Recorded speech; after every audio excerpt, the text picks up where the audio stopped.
There has been a lot of confusion around the Melville Precinct plan and its objectives, and at a meeting with the councillor on Saturday, I was asked if I could put this into perspective. I personally feel that the fact that we are being actually consulted is a good move, and the fact that the plan is being developed by a resident of Richmond is in our favour. But we seem to have some stumbling blocks with regards to issues which are not part of the plan. The first issue being densification. So to set the record straight, the plan is not being produced to provide for any further densification in the suburb of Melville. We all know that densification in the surrounding areas and along the corridor of freedom affects our suburb indirectly. But there are regulations in place since 1976 which restrict issues of building heights and coverage, and those remain in force. At the numerous meetings, we have been given an opportunity to state our case to both the architects of the project as well as the City of Johannesburg in the form of Johannesburg Development Agency. In a number of cases, these meetings have also been used to express disappointment and irritation about issues in surrounding areas. So to put this into perspective, the basis of the plan is the following.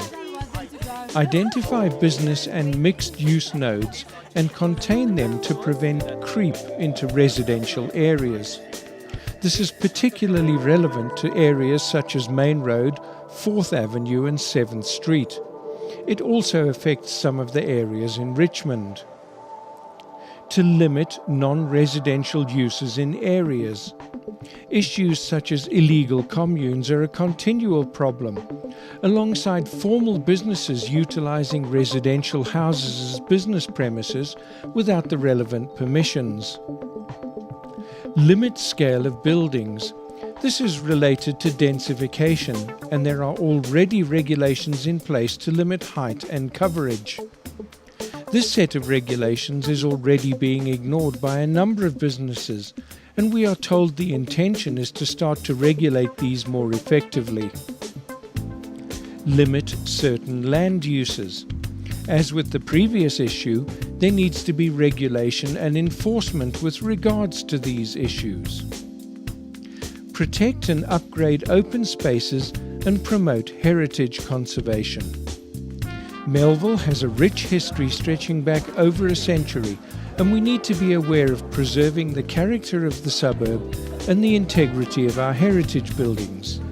Improve traffic flow, motorised and non-motorised mobility routes, traffic calming interventions, upgrading of both road and pedestrian facilities, improve street lighting. Many of these issues have been raised at the public meetings held to date, and the subcommittees who are working on the various issues have been making presentations in this regard. What we need to understand is that this is a process and it has time limits.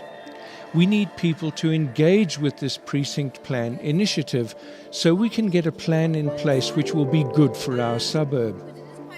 There is no way that everybody will be satisfied. In some cases, it will be looking at the bigger picture.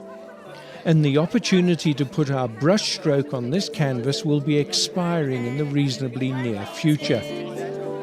I think that it's essential that as residents we make sure our voices are heard.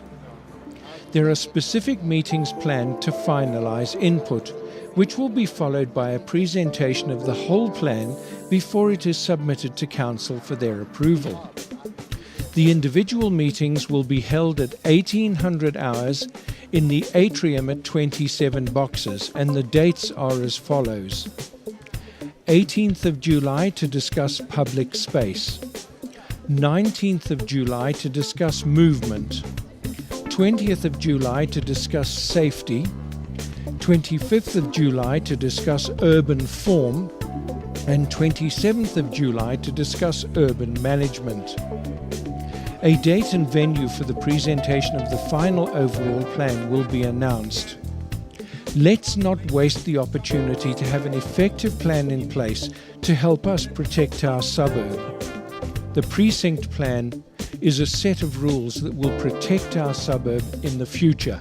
Let's not waste this opportunity.